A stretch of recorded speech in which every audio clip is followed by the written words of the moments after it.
You don't have a sleep problem, you have a lighting problem. Most modern LEDs flood your home with flickering blue-rich light that keeps your biology stuck in a daytime mode, delaying melatonin and spiking cortisol, and harming your sleep. It's time to get back in sync. Introducing the Better Sleep Bulb by In Rhythm. It's the only flicker-free, infrared enriched, triple mode, dirty electricity-free bulb designed to mimic the natural shift from sunlight to firelight. Toggle between 3 modes to effortlessly support your body's need for repair and deep restorative sleep. Stop fighting your biology and start supporting it. Use our code QuantumHealthy for a discount. Click the link in the show notes to transform your home and your sleep tonight. This episode is sponsored by Viva Rays, the only eyewear company that truly understands your biology. Viva Rays are advanced blue light glasses designed with circadian biology in mind. Unlike typical blue blockers, they filter light in harmony with your body's natural rhythms, helping you sleep deeper, feel more energized, and protect your long-term health. We love companies that support biology-backed wellness, and Viva Rays is leading the way. Use code QuantumHealthy at vivarays.com to save 15% and support your sleep, focus, and natural energy the way nature intended. Enjoy this episode. Welcome to the Quantum Healthy Podcast. I'm Andia, a licensed addiction counselor, and along with my co-host, Laura Kissman, a quantum nutritionist, we will be inviting expert scientists, clinicians, survivors, and thrivers to distill their pearls of wisdom attained from applying quantum biology to their fields of research and everyday lives. Our goal is to bring you easy to understand principles and practices about the study of light, water, and magnetism so you can take your health into your own hands.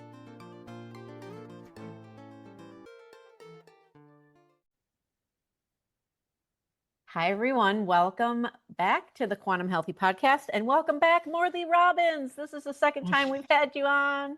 Thank you. I'm delighted to be here. Looking forward to our repartee. Yeah. See what trouble we can get into in our exchange. For those of you who may be listening to this episode first, the last episode we did was episode 39, so you can go back to that, but just a little short biography of Morley. He is the creator and founder of the Root Cause Protocol and the Magnesium Advocacy Group. He's a self-taught mineral expert and author of the Cure Your Fatigue, the Root Cause, and How to Fix It on Your Own. And now he has a second edition, and we're going to dive into one of the chapters today, hopefully. And that includes discover the power of minerals to boost energy and prevent or reverse chronic illness. So today, in our first interview, we really reviewed the role of copper and how most of us are anemic and copper deficient, and this is just widely misunderstood. So we covered that in episode 39. And today we hope to focus on the new chapter in your book about women's health and pregnancy. Also touch on addiction and of course the Root Cause Protocol. We'll definitely want to touch more on what that exactly is. So I just want to start out by asking you, what is indoxyl sulfate? That's like, We're going to dive right in. Boom. We're just jumping We're right going to into dive the right in. deep end of the pool.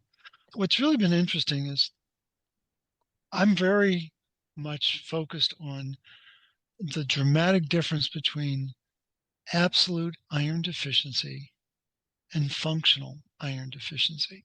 They are miles apart. And so absolute iron deficiency was first established in experiments by Otto Warburg and Hans Krebs in Berlin in 1927. And they took birds, they took a group of pigeons and a group of geese, and they bled them almost to the point of death. It's a very famous study that no one knows about. And they wanted to see what is the physiological response to having virtually no iron in the bloodstream. So it was a fascinating study. And what shocked them, I'm sure it shocked them, was that in the pigeons, there was a 3-fold increase in copper enzymes in the blood.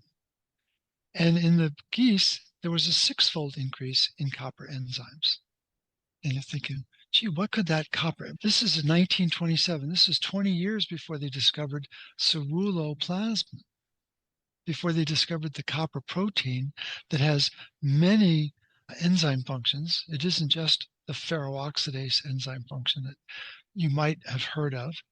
And what did they do with that study? They swept it under the rug. Well, Over the years, I've read thousands and thousands of articles, but only 3 that make any reference to that study by Warburg and Krebs. And the reason why it's so important is it really underscores the whole concept that iron does not regulate itself. Copper is the general, and iron is the foot soldier. And in no way am I questioning the importance of iron. We can't live without iron, but it's basically a waiter carrying oxygen and carbon dioxide. When you really look at the bulk of iron in the body, 95% of the iron is tied up in heme protein, and the vast majority of that heme protein is tied up in hemoglobin. So it's okay, that's really important because hemoglobin and myoglobin allow us to hold oxygen. That's great. But that's a passive function. If we need to make energy to survive, we have to have a catalytic agent. It's not iron. Iron is not the catalytic agent, it's copper. And so the analogy that I regularly use is we all have kitchens. Our kitchens have a stove, and we can ask some really provocative questions. Does the stove know what's for dinner tonight? No. Does the stove know what temperature to put the oven on? No. Does the stove know what burner we're going to use?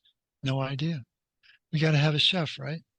And who's the chef? And what people don't realize that when you get into the complex 4 of the mitochondria, and that enzyme is called cytochrome C oxidase.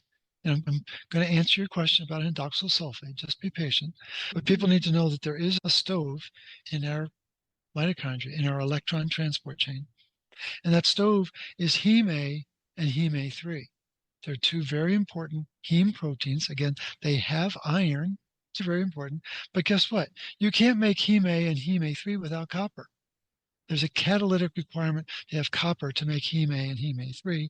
So that those 2 heme groups hold oxygen so that copper can be the chef to slice and dice the oxygen molecule, the O2 molecule, add 4 hydrogen protons, add 4 electrons, and what we create is 2 molecules of water.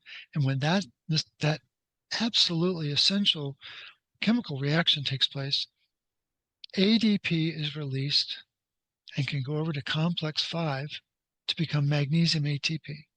And so when you've got 1 oxygen becoming 2 molecules of water, you can release 3 ADP, and that becomes 3 ATP. Now, why is that important? Because we make our body weight in ATP every day. That's a lot of ATP. And where is 50% of that ATP going? To regulate the balance between sodium and potassium. And where's the biggest bulk of that energy being taking place? In the kidney. Wow. No one ever talks about the kidney. And so when you're talking about the iron recycling system, you're talking about dietary absorption of iron versus recycling of iron. And when you're talking about the recycling system, you're talking about the liver, you're talking about the spleen, and you're talking about the bone marrow. No one ever talks about the kidney.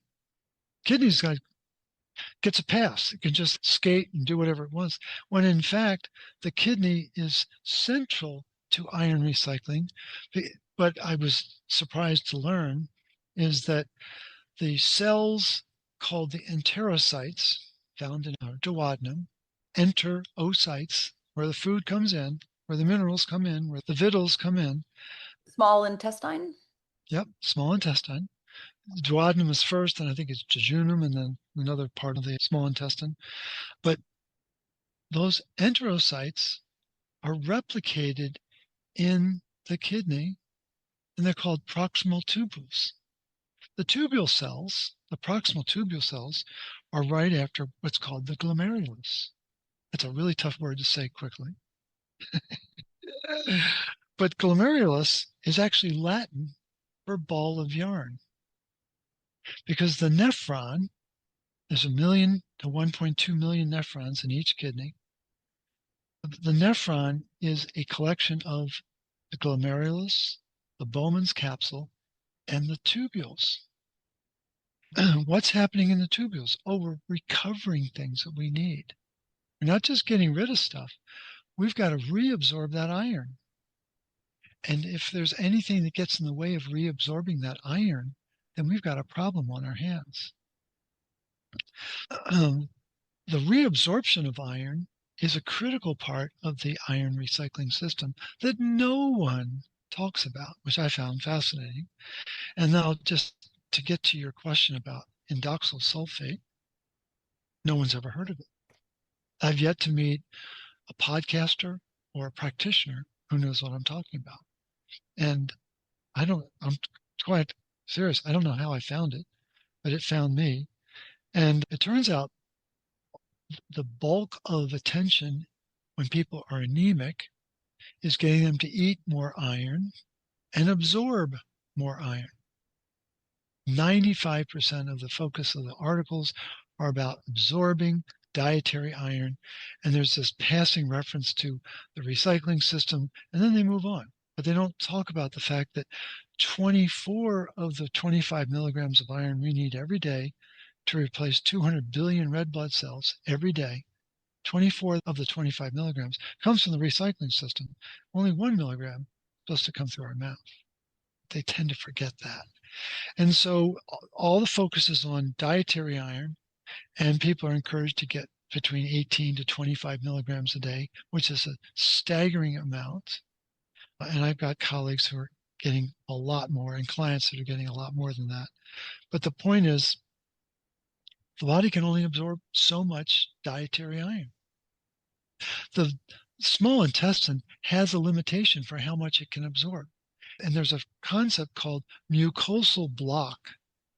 And there's a capacity within the mucus of the duodenum that it will only allow so much iron into the body. Oh, but if we add a bunch of ascorbic acid, we can overcome that mucosal block. We got you covered. Don't you worry. We've got a way to force the iron into your system, even though the body's wisdom says, please, I'm using this mucus to try to slow things down. No, we're going to use howitzers with ascorbic acid to make sure you're getting more iron. But there's still a limit to how much iron the duodenum can take. Where does the rest of the iron go? It goes to the colon.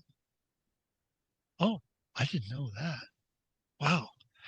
Could that be, are you implying that possibly the iron buildup in the colon is what causes colitis? Yeah. Are you implying that might possibly be the cause of irritable bowel syndrome? Are you implying that might possibly be the cause of Crohn's disease? Are you suggesting that the iron buildup from our fear of anemia and our obsession with eating more dietary iron is causing colon cancer? Is that what you're saying? That's exactly what I'm saying. And people have no idea how much iron is being held in their colon. Oh my and again, it sloughs off 1 to 2 milligrams a day. So let's be really conservative. Let's say someone gets 18 milligrams of iron in their daily diet. Even though they're supposed to get one. Even though they're only supposed to get one. And let's say they absorb 20% of that. Let's be generous. Let's just say they absorb 4 milligrams. Okay? So then 4 milligrams go into the enterocyte. 14 is going to the colon. They're excreting 2. And we've got 12 milligrams just hanging out. Doing what? Feeding the pathogenic bacteria that hang out in the colon. And Can I get yeah. Please, go ahead. Oh, Morley, I heard this yesterday, and this could be from a podcast ages ago, that you have an analogy with iron, bacteria, and chocolate. Do you remember that? Is that what you said a long time ago? Something like chocolate is, no, iron is chocolate to bacteria. Does that make sense? Oh, okay, that does make sense. Refresh. Iron is chocolate. I like that. Thank you for reminding me that. No, that's fascinating. That was a brilliant moment, but I think it was past. But no, that's right. Iron is chocolate to bacteria, especially the pathogenic bacteria.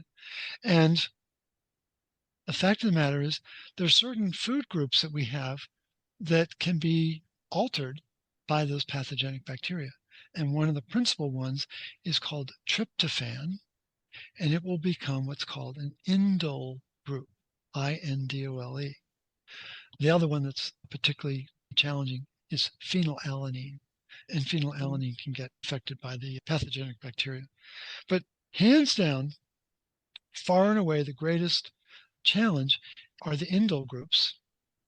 And so just to refresh people's memory, when you have a low intake of copper in your diet, which is pretty much a standard Western diet, very little copper, especially in a post-glyphosate world, you have a low intake of copper. They established in 1928, March at the University of Wisconsin in Madison and May at the University of Kentucky, is that a low intake of copper in an animal's diet causes hepatic iron accumulation. There's a rise in iron in the liver. It's a biological fact. And it's been studied repeatedly over the many decades since 1928. So for a century now, we've known that there's a problem with low copper creating high iron. So when you are eating tryptophan, turkey is a popular. Sandwich meats are going to have a lot of tryptophan, and there are other food groups, but those are two very noteworthy. If there is this prevalence of a bacteria, a pathogenic bacteria, they're going to turn that tryptophan into an indole group, and under ideal conditions, tryptophan is supposed to become NAD inside our body. The vast bulk of tryptophan is supposed to be feeding the NAD engine. Under stressful conditions, and I would put too much iron as a stressor, it's not going to produce as much NAD, and it's going to be producing more indole, which works its way back to the liver, to the iron toxic liver, and it goes through a two-step process of oxidation and sulfation by two separate enzymes, and what gets produced is called indoxyl sulfate. Mm. Again, I've yet to meet someone who knows what I'm talking about. And when you do a Google search on indoxyl sulfate, the search engines are all designed to steer you to chronic kidney disease. And the more refined articles will tell you that when someone has a severe stage, like stage 4 or stage 5 kidney disease, the level of indoxyl sulfate will be 80 times higher than a healthy person. Well, 80 times. Okay, so I'm standing outside this 80-story building. That's a really big, that's a lot of indoxyl sulfate. And they're pointing to it as it's the only thing you need to worry about indoxyl sulfate is chronic kidney disease. But then as you start to pick at it, and that's exactly what I've been doing the last probably month and a half, is pick at chronic kidney disease and, what else is affected by indoxyl sulfate? Only to learn that congestive heart failure, highly correlated with chronic kidney disease.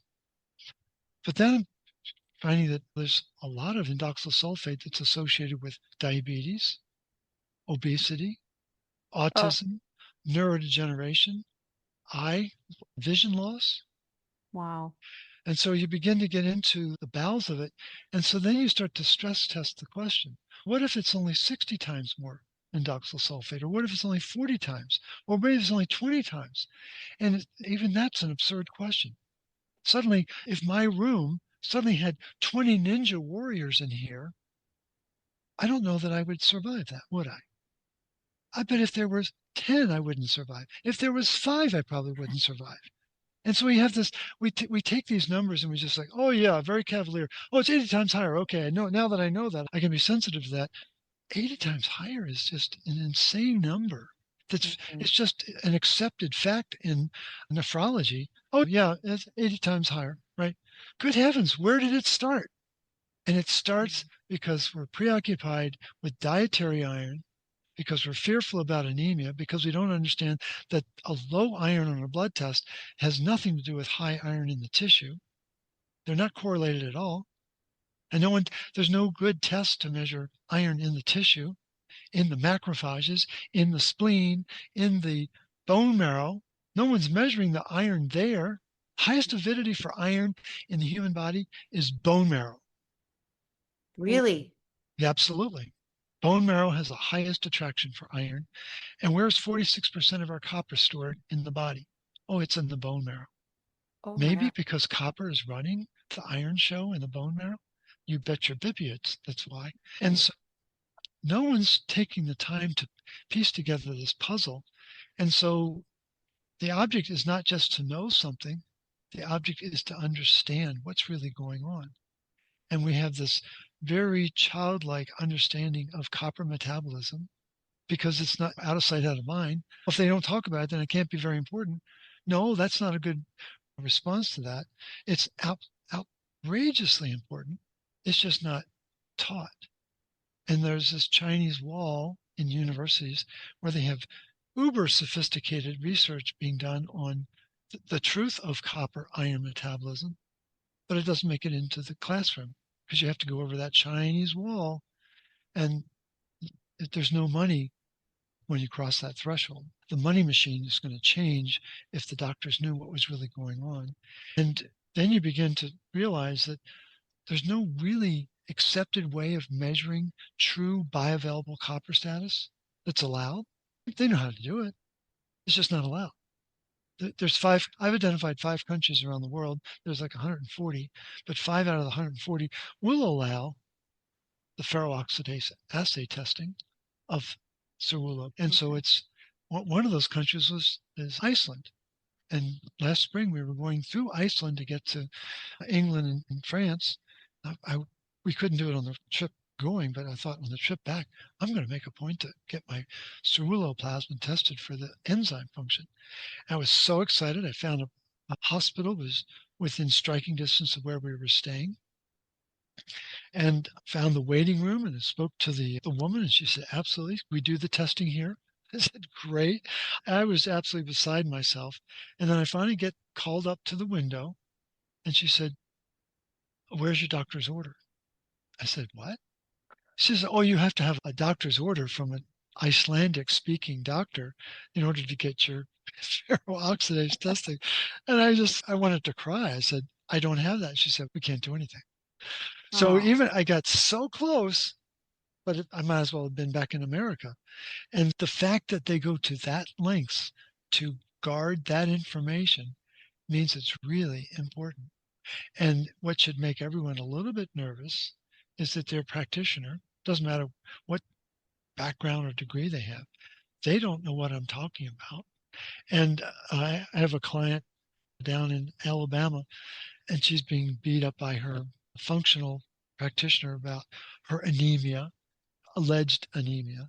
And she sought me out, and she mentioned to this practitioner that she had spoken to me and that I was asking about ceruloplasmin and ferroxidase. And the comment back from her functional doctor said, oh, he must know what he's really talking about if he's talking about ceruloplasmin. It's like, this should be taught in kindergarten. That's how basic it is. And she was acting like it was some advanced graduate level physiology course. It's no, I talk about it all the time on my podcast that I do with folks around the world. And it's absolutely sequestered in the classroom, which is really So sad. are you saying there's basically no way in America we can't test for copper because testing for it would be testing for the ceruloplasmin, the protein? Well, I don't want to discourage people. There's value in knowing your serum copper level. There's Okay. value in knowing your ceruloplasmin level. But what we're missing is the key enzyme function. We're not able to measure its intelligence. So the example I typically use when I'm chatting with folks. So Andrea, how tall are you? I'm 5'3". You're 5'3". I'm 6 feet. Okay. So that means I'm smarter than you, right? No, it doesn't mean that at all. No, height has nothing to do with IQ, does it? Because my roommate in college was 5'4", and he was the smartest person on the campus. And just so the height of ceruloplasmin is its level. Okay. The intelligence of ceruloplasmin is its ferroxidase activity. And so we're not allowed to know the IQ, but we'll measure height all the time. And that's not it's telling you more about the immune system than about the capacity to regulate iron in the body. That's the danger. Okay. So I think there's value in testing, but there's a limitation to what we're able to do. While we're talking testing, I think you might have mentioned on our last podcast the full Monty panel, Yep. but just for our listeners, I do sit in with Morley has it's a paid thing, but I sit in on Q&As every couple weeks with Morley, and they're Right. absolutely fascinating. You will learn so Mhm. much on these. So I'm still in a learning process, but can you tell us what like I know the full Monty's more about iron, which is important to know, but can Mhm. you explain that was one thing I really wanted, I forgot to mention at the beginning of this, that I would love for our listeners to learn about is what is this full Monty panel? Can we get it in different countries? Or Oh, yeah. how can we access Yeah. this? Yeah. So the full Monty panel is got a dozen markers in it. There's several for iron. You've got hemoglobin, you've got serum iron, you've got serum ferritin, you've got transferrin, and then you can do the percent saturation is a very important thing to know about. But we also look at copper and ceruloplasmin. Okay. We look at vitamin A and vitamin D. We look at uric acid is another key marker. We look at zinc level, and then we look at magnesium inside the red blood cell. It turns out the magnesium inside the red blood cell is a really critical marker for two things. One, how are the kidneys doing? But more importantly, how are the red blood cells doing? The Mm. lower the magnesium level in the red blood cell means the more stress it's under. So that's just a good thing to know about. Okay. So within the US, there is a website that we regularly direct people to called requestatest.com. And there's another one called Ulta Wellness. Both of those are patient portals where people can order these blood tests on their own, independent of a doctor's say so. And people do it all the time. They're regularly monitoring this because the whole purpose was to allow the individual to assess their health status with these markers without needing a practitioner involved. Because I just genuinely believe that this is very straightforward information that people can learn on their own. So that US has been covered for a long time. And then as you go around the world, it becomes a patchwork quilt. There is a panel that's available in the UK. And what I'll need to do is maybe offline send you some of the links that we've used for people Okay. in England. There is a panel in Australia. There is a panel I believe where is it? I think it's in Poland. They've replicated it in another country in Europe as well. But I can gather that information for you for your listeners who are outside of the continental US. But it's a very empowering piece of information. And what you have to be mindful of is that typically the practitioner you're working with has never analyzed this set of markers together. They will recognize all of them, but they've never seen them in juxtaposition to each other. And that will make them a little bit nervous. And they'll probably be a little reticent to draw interpretation, but either through working with a root cause protocol consultant or just as you've noted, Laura, you can just participate in the paid community and you begin to come up to speed with what the analysis is because we regularly talk about it. And it's not complicated. It's not meant to be complicated, but what it's doing is it's introducing a set of blood variables that are very revealing about what's the level of rigor in the recycling program. We're not worried about the dietary side. We are, but what we're really worried about is their legitimacy to the recycling system, because that's where the original factory settings were designed around recycled iron, not dietary iron. And over the last century, they've been trying to get us to be preoccupied with dietary and forget the recycling. And why is that important? Because the recycling system requires copper. You can't recycle iron. It needs to be released from the recycling macrophages, and they are called that, recycling macrophages. Those are the Pac-Men that gobble up the dying red blood cells. And they need to be able to release that iron back into the bloodstream so it can get back to the bone marrow so the body can continue to make its 200 billion red blood cells every day. And if there's any resistance to the release of iron through a doorway called ferroportin, iron doorway, ferroportin, and the mechanism to keep that functioning is supported by ceruloplasmin and its cousin hephaestin. They have very similar functional actions.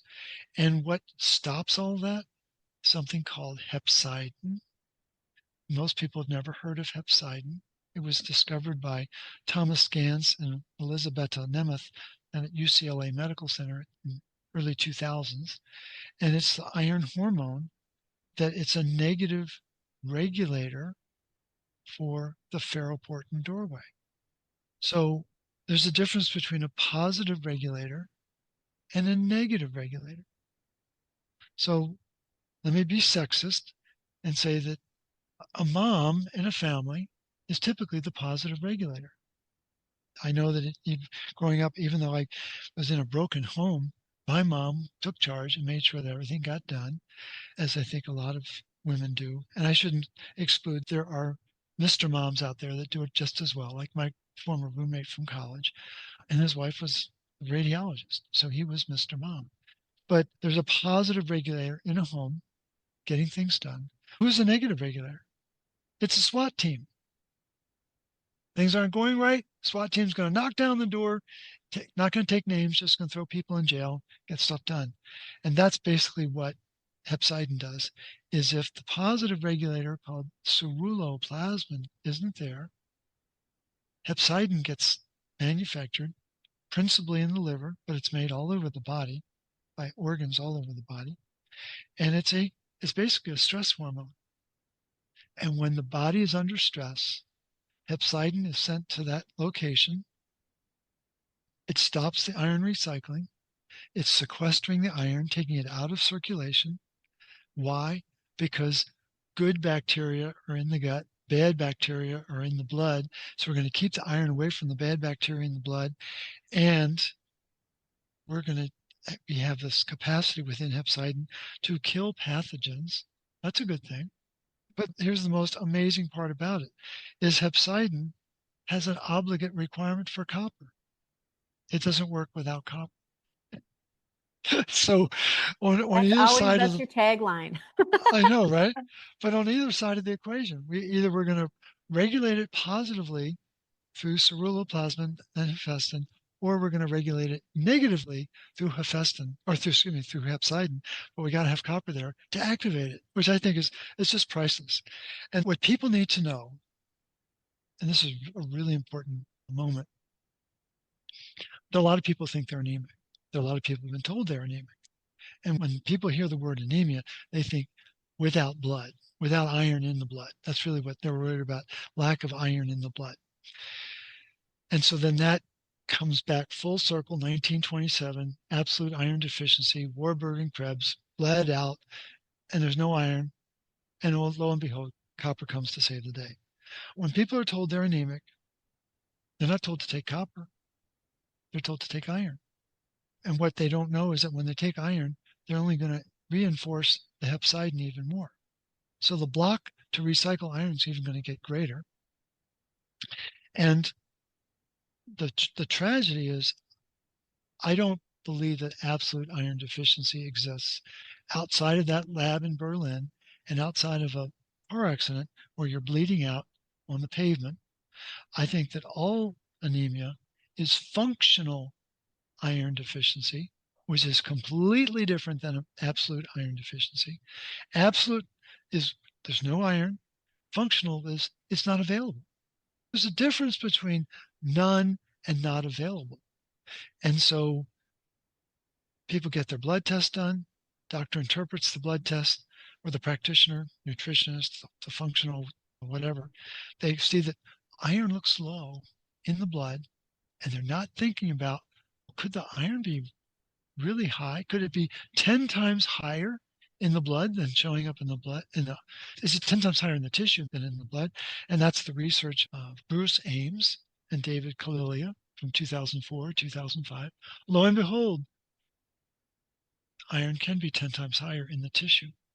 And no one's taking stock of that. And everyone's focusing on the low blood test, low iron in the blood test, and then telling people, take more iron, no consideration given to the fact that copper is what's going to mobilize the iron that's stuck in the tissue. And so then we have this constant bombardment of iron in our diet, feeding E. coli in our colon, that's then causing indoxyl sulfate. And let's just say it's 5 times higher than it should be. What are the symptoms of 5 times higher indoxyl sulfate? I have no idea. What is it at 10 times? What is it at 30 times? I think that's where I would be focusing, is when this metabolite begins to rise in the kidney, it has a heat-seeking affinity for the OAT transporters. And it's disrupting the ability to keep that recycling system in the kidney properly functioning. And we don't know what the second and third order effects are of high dietary iron. All we're focusing on is iron on the blood test. We're not thinking about iron in the colon, iron in the indoxyl sulfate, what's really behind all of this. And it's a gigantic blind spot in healing worldwide. So that's a very long-winded answer to your very simple question. And hopefully the listener was able to follow all that. But there's way more to the story. And that's really what we tried to do within the root cause protocol. And that's really what the second edition of the book is about.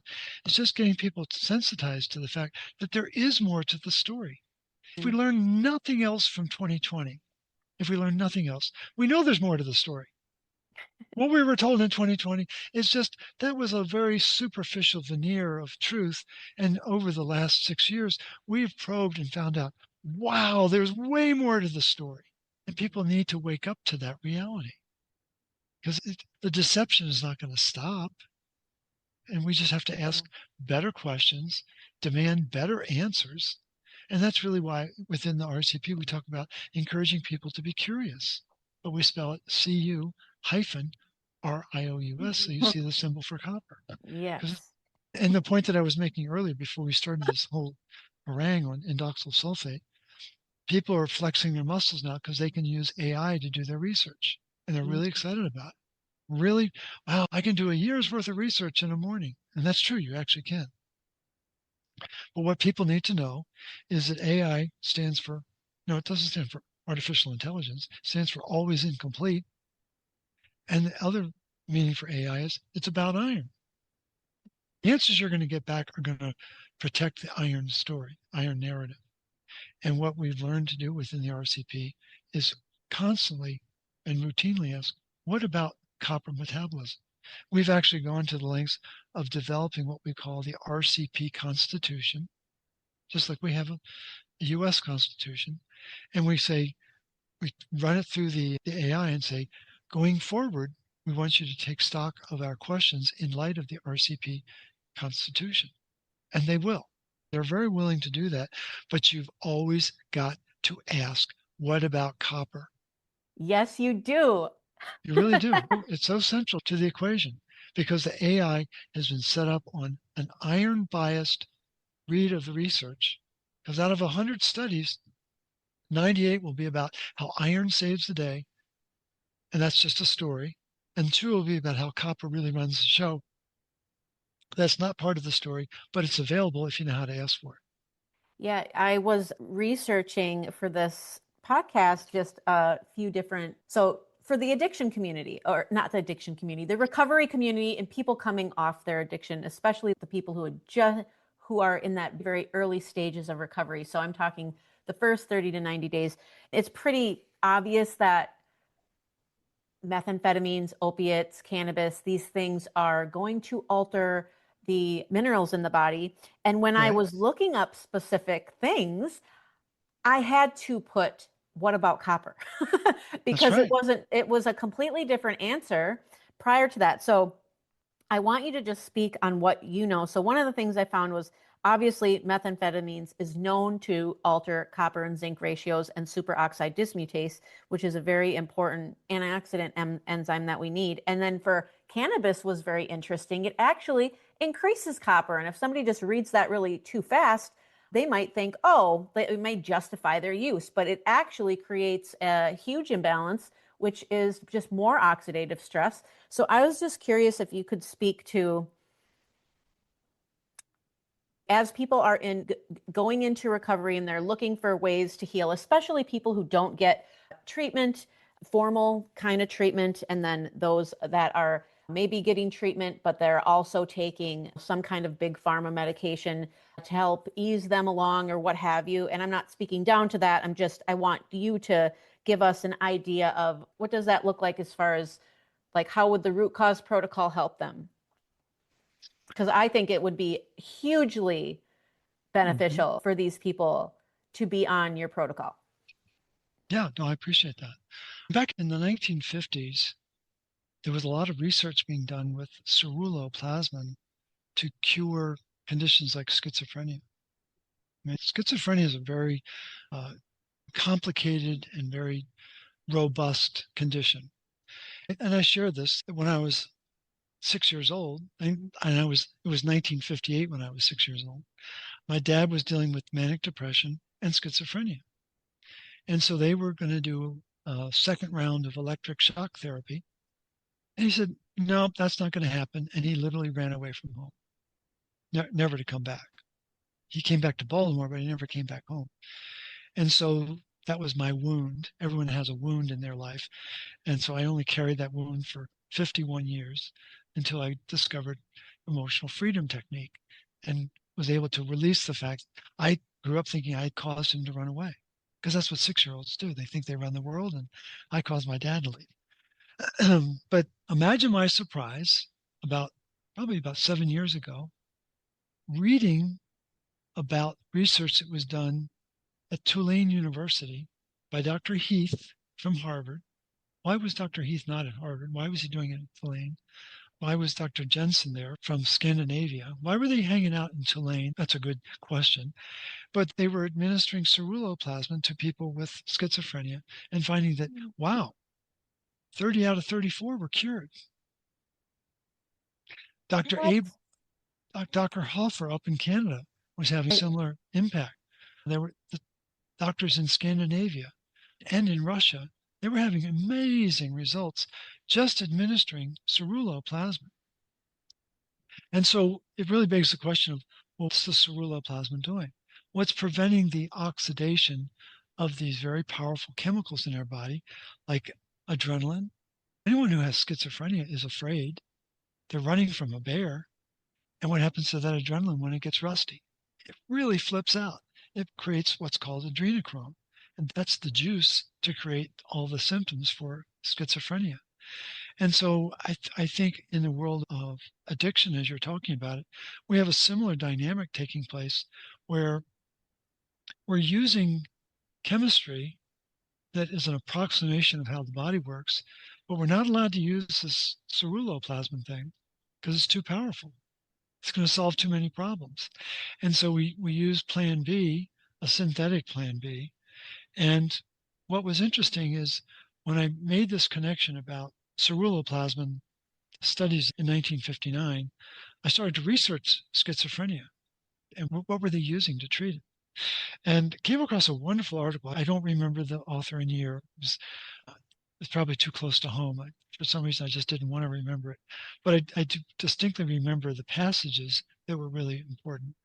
And one of the lead authors said, I can't wonder. He said, are we, by virtue of the medications that we are using, are we mobilizing copper in the body and in the brain that's destabilizing the immune system and the antioxidant pathways that's causing the very problem that we're trying to treat? And it's because what people don't know is that there's a network of antioxidant enzymes that are all copper dependent. Ceruloplasmin is an antioxidant. The enzymes that it expresses are antioxidants, superoxide dismutase, the catalase enzyme, the glutathione peroxidase enzyme, the paraoxidase enzyme. These are all very powerful chemical antioxidants. And what you'll find in the literature is they'll compare them to vitamin C or maybe vitamin E. And what you'll find out is that the chemical antioxidants with copper in them are 1,000 times stronger than the food-based antioxidants. Not a lot of publications will tell you that, but the really better ones will. And so people don't realize that there's this powerhouse of protection inside our body, run by copper, thank you. And we're led in this primrose path of, I need to do what the doctor told me. Did the doctor understand what the chemicals were doing? Did they think to question the second and third order effects? Typically they don't. They just do what they've been trained to do. And I don't disrespect them for that. I don't think they're asking enough questions. And I think in the addiction community, where so much of it centers around lack of dopamine, and how do you make dopamine naturally? You got to have copper. If you don't have copper, you can't make dopamine naturally. And so it's just the interesting story is people have all heard of Alcoholics Anonymous and the work that Bill did back in the early 1900s to develop that program. Well, Bill was actually going to use niacin to treat addiction. Why was he going to use niacin? Because it feeds the pathway to make dopamine. And he knew that's what the problem was. And along the way, the American Medical Association found out he was going to use niacin. And they barred him from using niacin, said, you would be practicing medicine without a license. You can't do that. And that's what stimulated the production of the 12-step program. He wasn't allowed to use an intervention, so he went with Plan B. And so I think the addiction community has been struggling mightily ever since the early 1900s because they don't understand the mineral and metabolic origin of the lack of dopamine. And we just live on a very challenging planet at times because we're allowed to do this, but we're not allowed to do that. And there's all these rules about what we're supposed to do. And so we work within the constraints of the system. But the fact of the matter is Mother Nature knows how to solve this problem. And it should never have been a problem. But under stress, the process of making dopamine gets compromised because we can't deal with the oxidative stress. So I actually had that as a question. If addiction is a symptom of low dopamine, is it also a symptom of low copper, low vitamin A, low magnesium? yeah. No, unfortunately, in many cases like that, it is a very straightforward process that may have been identified, maybe not identified, but when you pick at it, you're going to find that there's usually a very simple solution. So let's use an example in heart disease. Number one cause of death on the planet since 1911. That's a lot of people who've been challenged by heart disease. And so in 1973, a celebrated cardiologist and copper expert named Leslie Clavet did a study and realized that copper deficiency causes cholesterol to rise. Wow. So for that finding to become science, one other lab needed to do that study. Since 1973, over 30 labs have done that study. Cholesterol was never the problem. And really, what did he uncover is that if oxygen is not being activated and turned into water, and the body starts to sense that there's a problem activating oxygen, it'll start to make more cholesterol in the liver. And what does it take to make one molecule of cholesterol? It takes 11 molecules of oxygen. So what is cholesterol? It's an oxygen sink. And what's the problem with cholesterol? It's not the cholesterol itself. It's the oxidation of the cholesterol. When did the cholesterol issue become a problem in the United States? In 1941, when they started adding iron filings to wheat flour. And so no one knows about that. And it was the US, the UK, and Canada in 1941 started adding iron filings because they were worried about what? Anemia. And how was the anemia established? In studies that were done after the First World War using pregnant women. 1% of society is pregnant, 99% not so much. And they were realizing that hemodilution was taking place. And hemoglobin goes down under hemodilution. And so they were saying that the women were anemic. And therefore, if the women are anemic, society is anemic. And we got to start adding iron into the supplement routine and get people to start taking more iron. And then they fortified it and codified it in 1941. And so people don't realize that this has been orchestrated in the background for decades. And we've been exposed to, in my opinion, toxic levels of iron. And it's not organic iron, it's iron filings. It's a very toxic form of iron. And what does it do? It oxidizes cholesterol at the snap of a finger. And so what's the oxidized cholesterol doing? It's affecting the endothelial tissue. And then it turns into what? A foam cell. And then the foam cell starts to aggregate, and then it creates the block. And then what does the body do? It encases it in calcium. And who's the bad guy in all of that? Iron building in the endothelial tissue that no one talks about. The whole mechanism is trying to recover and reestablish iron resilient or iron recycling in the endothelial tissue. And then you find out research from 1984 to 1991 is when they discovered that there's 470,000 ceruloplasmin receptors in each endothelial cell.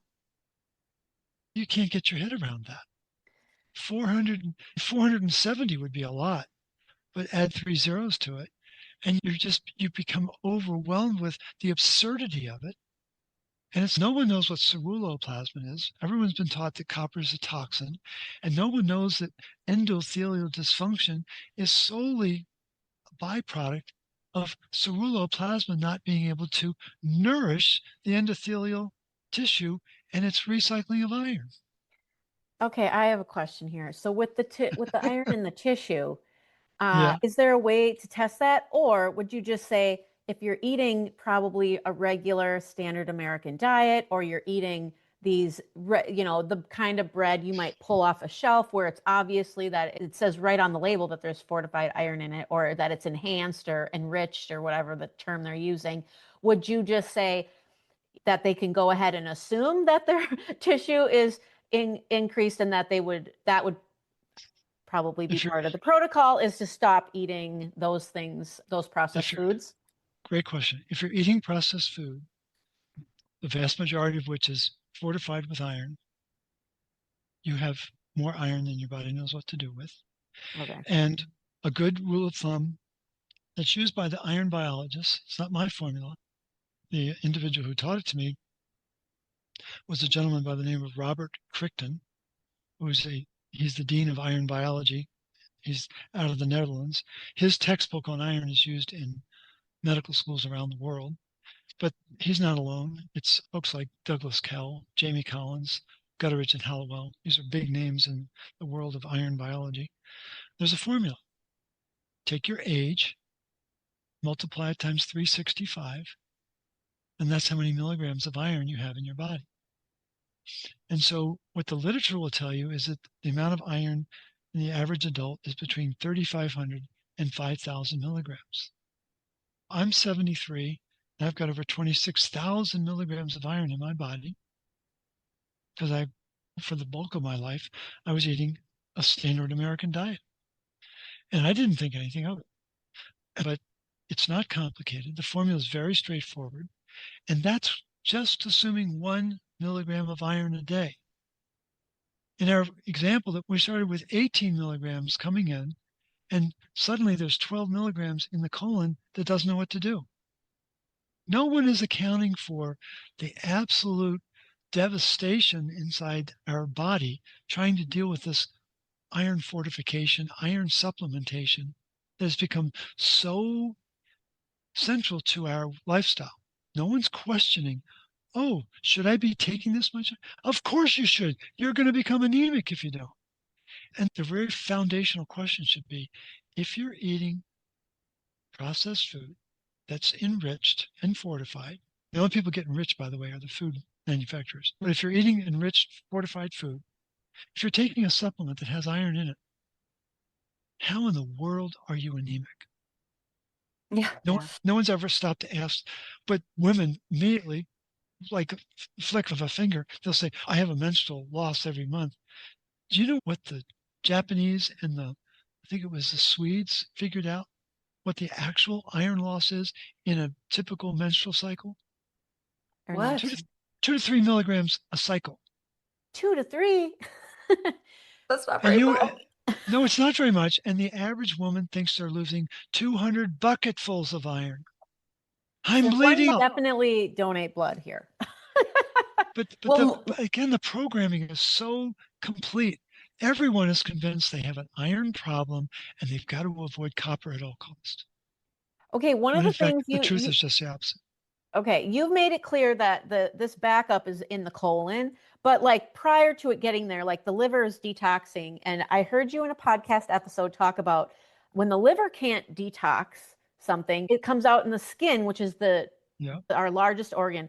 I would love you to speak to what does it look like coming out of the skin if we're overloaded in iron, or does it even? Is it because it goes to the colon? Think about eczema. What do you think eczema is? That's iron overload. What do you think bursitis is? And all of these psoriasis, all of these just endemic conditions. And again, anything that ends in itis, arthritis, bursitis, we can go on for an hour. ITIS stands for it's the iron seeker. That's what's causing it. And then the other one, like atherosclerosis, all the OSIS, what that stands for, at least from the standpoint of the root cause protocol, OSIS stands for oxidative stress is severe. And every condition that has that ending has a massive play of oxidative stress. And the part that is becoming really well studied now is a mechanism called ferroptosis. There's that osis, those letters again, but ferroptosis is iron-directed cell death. And what's happening is the lipid peroxidation of either the cell membrane, the mitochondrial membrane, any other organelle membrane. Iron is the match that causes the lipid peroxidation of the PUFAs. So what are people told to do? Stop eating PUFAs. All of your cell membranes are made out of PUFAs. So stop eating them. And no one's told that the iron is the match causing the actual flame to arise. And the ferroptosis gets the upper hand in a copper deficient body. Because if you don't have ceruloplasmin and if you don't have glutathione peroxidase 4 working in your body, the ferroptosis will take you down. And there's a wonderful article for the gearhead subset. RU is the lead author. Wang, W-A-N-G, is the main author. He's the brains of the outfit. But it's Ru Wang 2024, and it's just ferroptosis. And there's a beautiful diagram of all the conditions that are being driven by ferroptosis. And they make it very clear, if copper's down, your ferroptosis is going to be out of control. And we're talking about diabetes, we're talking about heart disease, neurodegeneration. Again, we're back to the same cast of characters. And is there a link between indoxyl sulfate and ferroptosis? You better believe there is. And so people don't know about indoxyl sulfate. They don't know about ferroptosis. They just know there's disease. And so they run from the disease because they're not curious enough to find out, why are we dealing with this problem?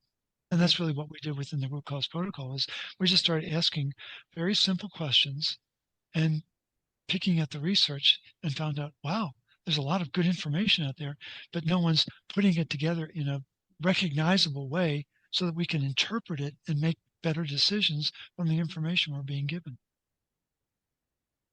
We should probably talk about the root cause protocol. Yeah. And what that is. Yeah, because we're deep into the second episode, and people listening are like, you keep mentioning, what is this RCP? Here's the book that will explain it. Like again, for people that may be hearing this for the first time, thank you. Go to the website rcp123.org, or if I get more complicated, it's therootcauseprotocol.com. But I think rcp123.org is easier. And go to the resources tab, donate your email address, and we will protect that.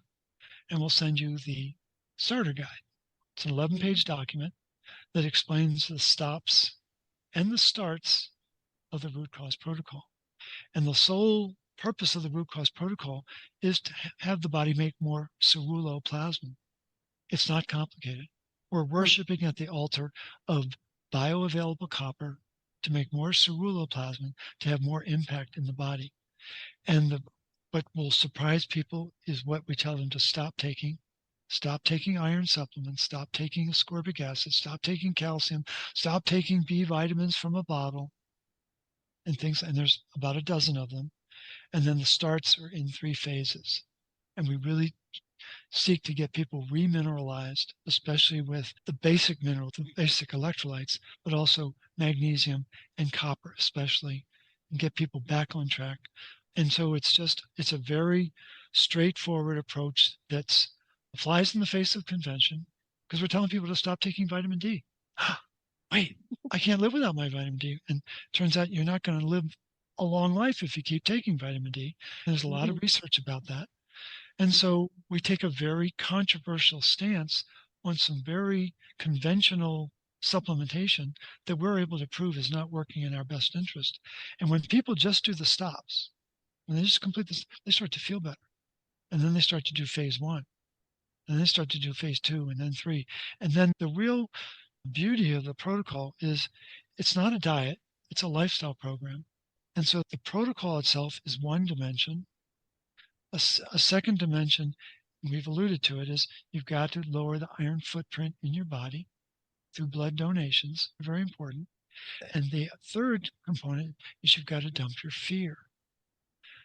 You can imagine the people that call me all over the world, they do the RCP, they start to feel better, they hit a plateau, and I only ask them 2 questions when they hit the plateau.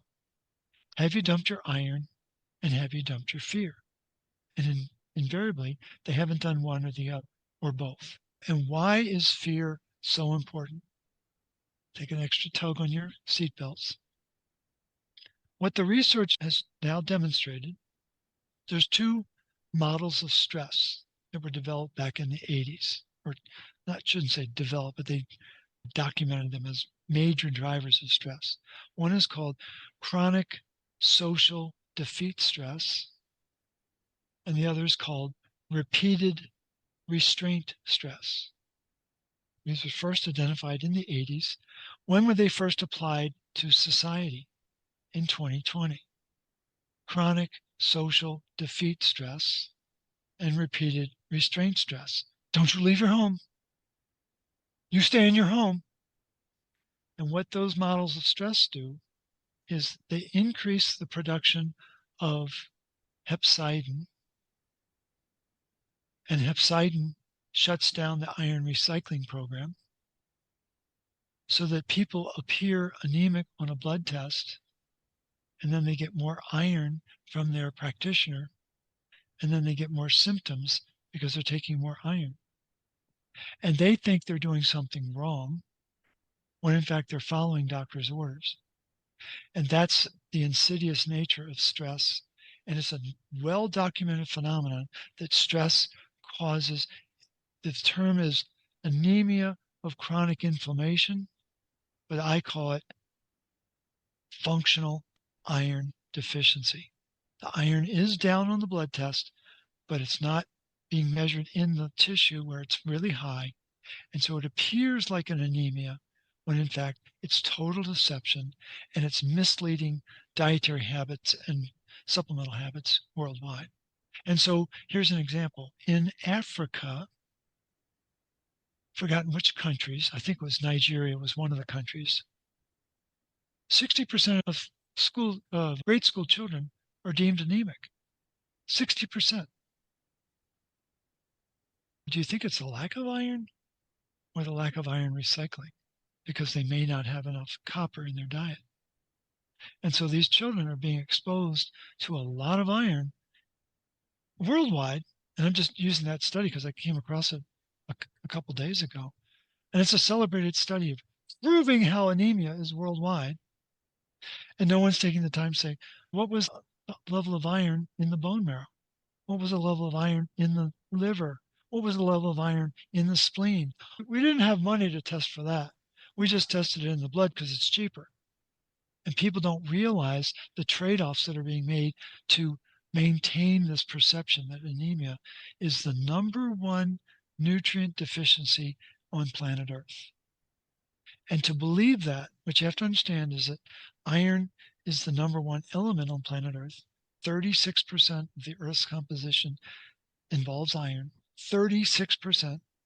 And so to believe in anemia means that the most evolved species on the planet has lost the natural metabolic ability to metabolize iron, the number one element.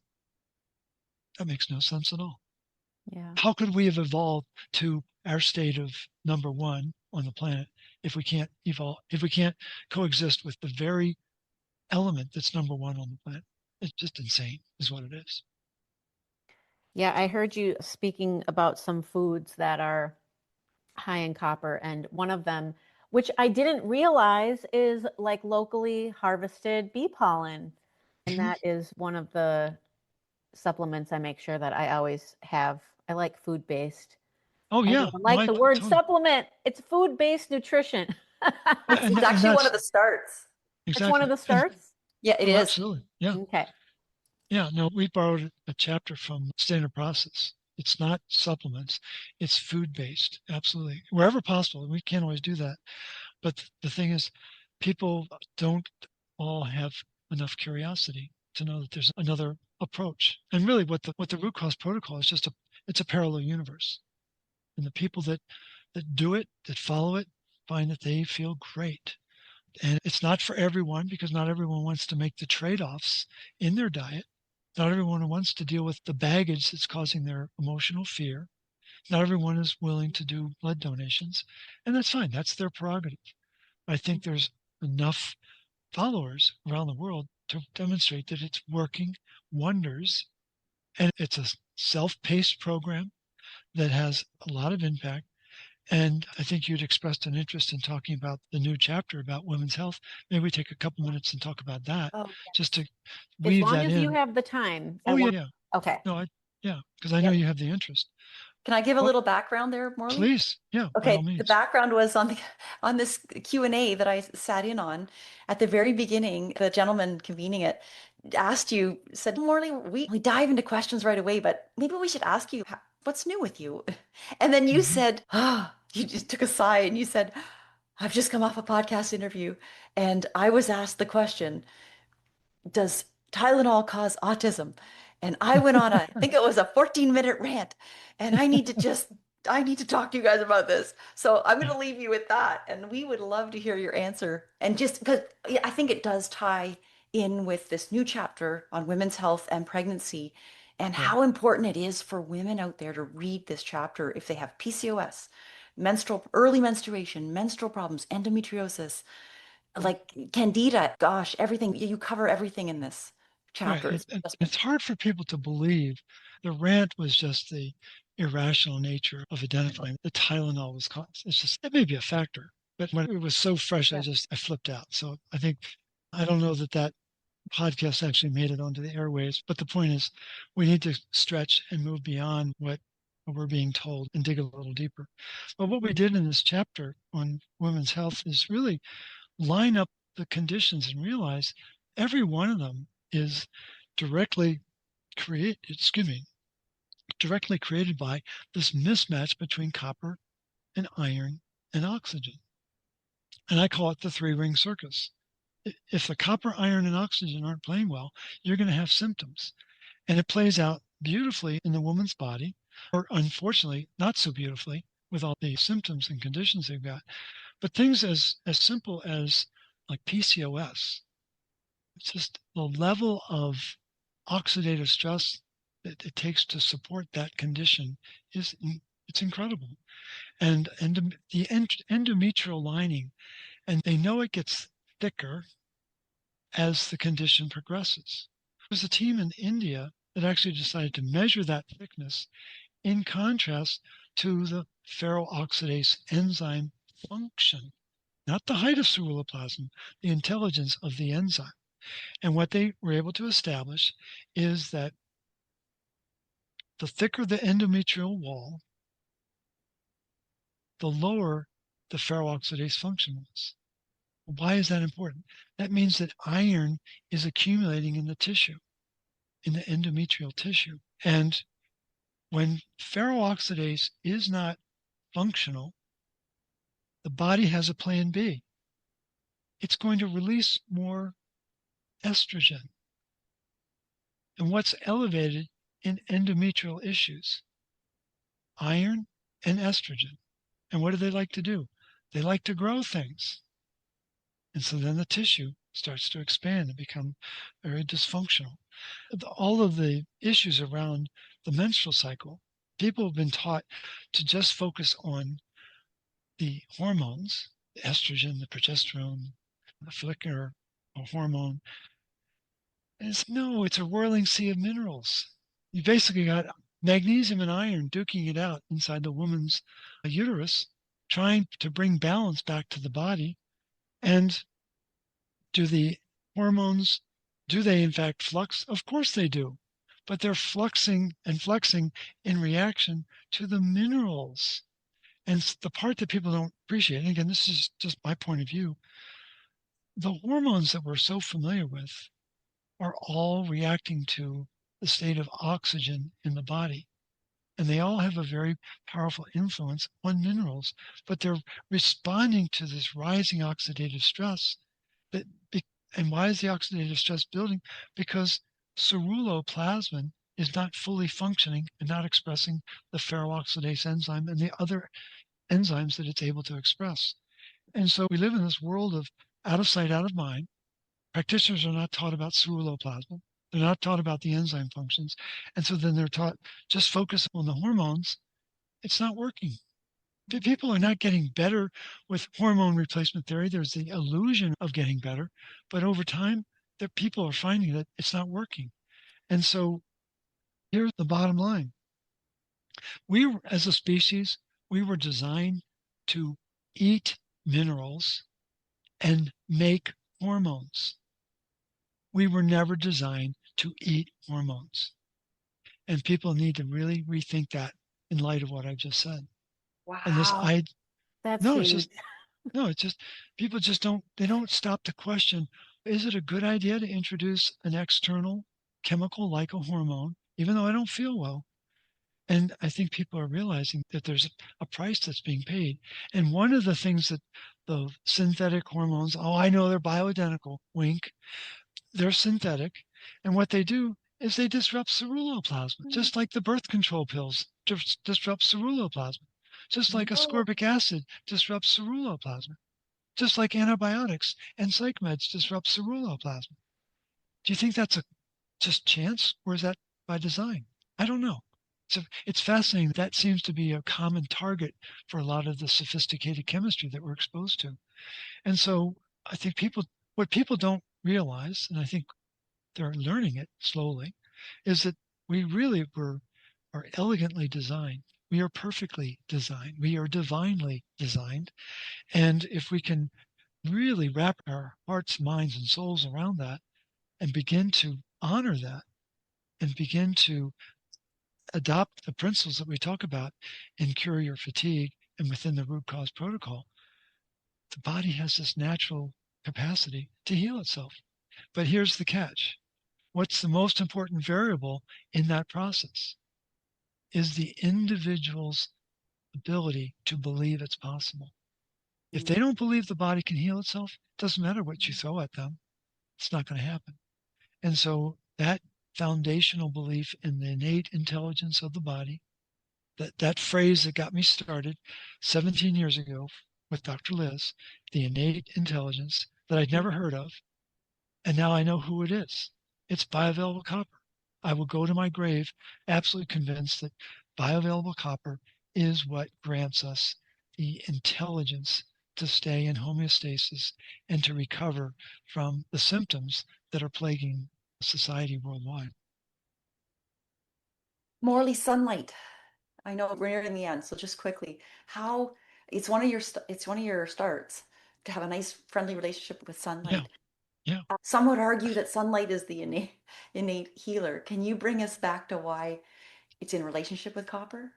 yeah. One of my colleagues down under a 40-year veteran of naturopathic medicine and chiropractic medicine, has also spent 30 years studying copper and iron as an alchemist.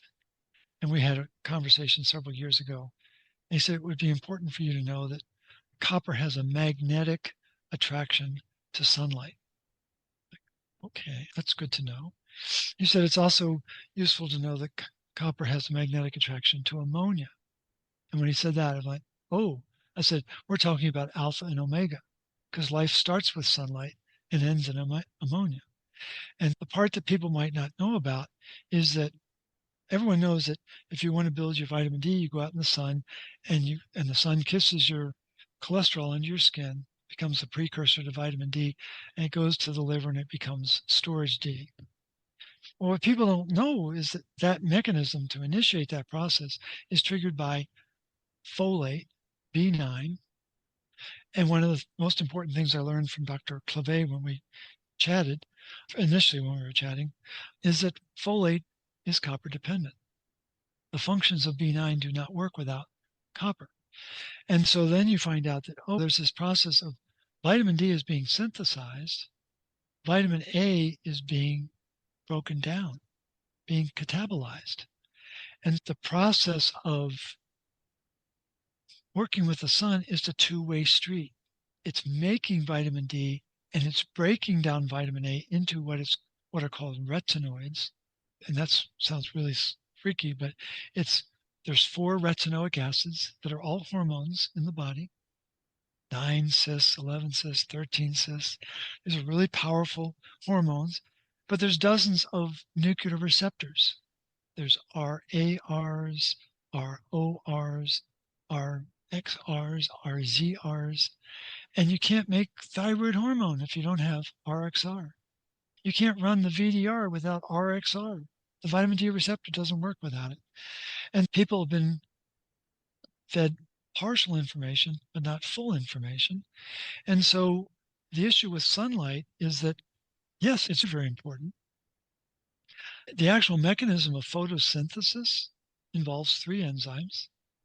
There's photosystem 2, and there's photosystem 1. 1 was discovered first, but it's actually second in the process. But what happens is photosystem 2 passes electrons to an enzyme in the middle called plastocyanin. What runs plastocyanin? Oh, yeah, it's copper. And it turns out that there are 6 plastocyanin centers in ceruloplasmin. Oh, you mean, so maybe we're processing light through ceruloplasmin in our blood? Yeah, that's what I think. And so when ceruloplasmin first started out, it had 8 coppers inside it. Then it dropped to 7. Now it's dropped to 6. There's some references that it might be as little as 5. And so it's being manipulated. I'm pretty confident of that. But one of my collateral ancestors, he didn't have any children, so I know he's not a direct ancestor. But my grandmother, my mom's brother, his name was Newton Matthews. And the story in the family was we were related to the Newton family that produced Sir Isaac Newton. I know for sure I didn't descend from Isaac Newton because he invented calculus and I failed calculus freshman year. But the other thing that he did, he did many things, but one of the other ones that was of note is that he discovered the prism that we see with the rainbow or we see with light and water. He did. And there's 7 colors in the prism. And I'm just wondering, could in fact the ceruloplasmin protein be the source of the rainbow inside our body? It's a provocative thought. I don't know that I'll ever be able to prove it, but it makes sense that there are plastocyanin centers in that protein, and they are recognized as such. Plastocyanin means it's working with light. That's an absolute fact. And we are taught about light, but we're not taught about the fact that it's metabolized. There are pundits out there that love to talk about light. I'm not going to talk about who they are, but they don't get down to the granular level of what is done with that light. One of the most important chemicals in our body that works with light is called cholesterol. Cholesterol loves to work with light. That's why when the sunlight hits your cholesterol, it becomes the precursor to vitamin D. And so there are photodynamic properties of cholesterol, and there's this relationship with copper and cholesterol. So I know that copper is intimately involved in this process of light, but many people are very begrudging to talk about it because it simplifies the model too much. They want to keep this theory alive that there's 1,000 ways that we stay healthy. No, it's just But a few that's what things. nature is, simple. Of course it is, but Yeah. that's not what the system is about. That's not what the system is about. Its system is the Wizard of Oz. Mhm. The system is the Wizard of Oz with the curtain closed. And who am I? I'm Toto pulling back the curtain to say, hey, it's a really basic process. I love We need to understand how this works. And so every Mother's Day here in Chapel Hill, we have a theater called Silver Spot Theater. And every Mother's Day, they have famous movies on the big screen. And there's nothing like seeing It's a Wonderful Life on the big screen or Oh, Casablanca on the big screen. oh. And every Mother's Day, for some reason, they have The Wizard of Oz. And what's amazing about seeing The Wizard of Oz on the big screen is there's a really critical scene in the movie, probably the climax, is when the straw man is on fire and Yeah. Dorothy instinctively grabs a bucket and throws the water that then splashes onto the witch and kills her, right? What's the bucket made out of? It's made out of copper. It's a wooden bucket with copper rings around it. Oh. And when you're looking at it on a TV, it's about this, the bucket's about this big. But when you look at it on a big screen, it's about 4 feet high. And I jumped out of my chair the first time I saw it on the big screen. It's like, oh my gosh, copper water. That's the mechanism to get rid of the witch. And who's the witch inside our body? Iron toxicity. And that's how my simple mind works.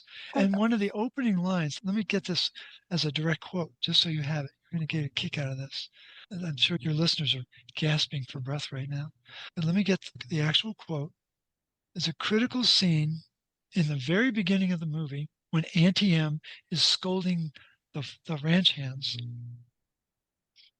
We all need to rewatch it now. Oh, you do. You have. It's such a wonderful story, as you probably know. Come on now. Where's the quote?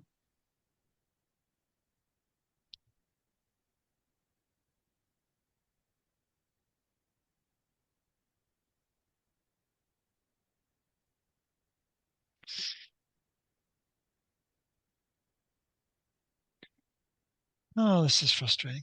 I've got so many notes from The Wizard of Oz. I'm just trying to find the right one. It's so good that It's you okay. saved I it. can just cut this part out. It's not a big deal. Okay. Oh, it's the very first note. I should have known it was the very first note. All right. Auntie M says to the ranch hands, feed those pigs before they worry themselves into anemia. Oh my God. And what is worry? Oh my God. It's a form of stress. And pigs are very sensitive to being fed. And they worry if they're not being fed. And what's rising in a pig that's worrying? Hepcidin, causing the illusion of anemia. Iron's in their body. I'm very confident it's not showing up in their blood, but that phrase, feed those pigs before they worry themselves into anemia, right there in a classic production. Why would they have included that phrase? Think about that. Think of all the things that were filmed in that movie. Why did they keep that one in the very beginning? I think and see, to me, the yellow brick road, not gold, it's copper. It's copper. Mhm. So I could go on and on, but I Oh think my. people get the point is for those who are willing to step outside the box of convention, for those who are curious, for those who want to learn what else is true, is there more to the story? There's a lot more to the story.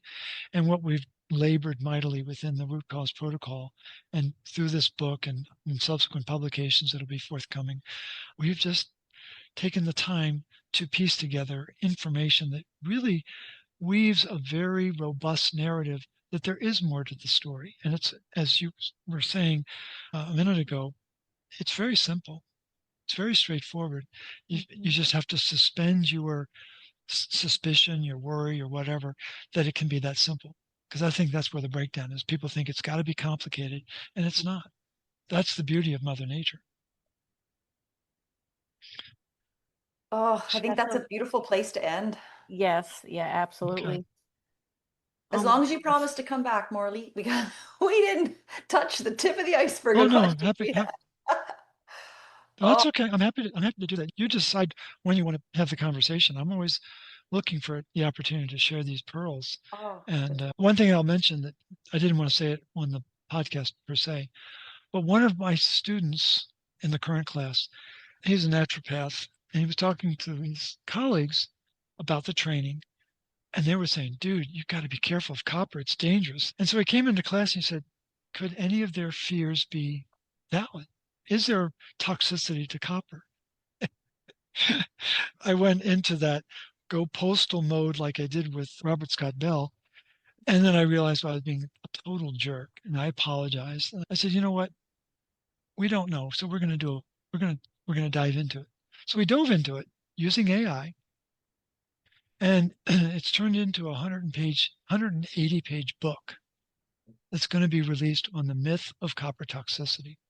fantastic. And that'll be available probably at the end of April or May, because we're working through all the details and making sure this it's, but literally the book was written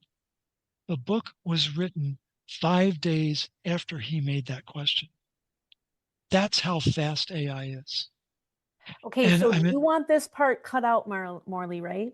yeah, Okay, so let's really quick, Laura. Morley, we just want to thank you so much for being on the podcast today. Laura, I know that you mentioned we can find you at our RCP. rcp123.org. Is there any right. other places people can find you, follow you? Well, on social media, anywhere on social media, but Okay, I'll also make sure I link everything. and I always give out my email address, morleyrobbins@gmail.com. And I always give out my cell phone, 847-922-8061.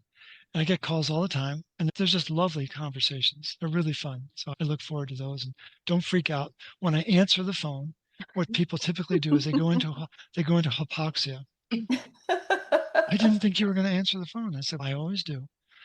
Happy to share that, and then happy to continue the dialogue. And yeah, please take out that section that we were just talking about, because I want to keep that powder dry for just a few more weeks so that we make sure we're all buttoned up and have it exactly the way we want it to be. For sure. I just have a very quick thank you. Yeah. Is to say, Morley, thank you for being curious, spelt CU-RIOUS.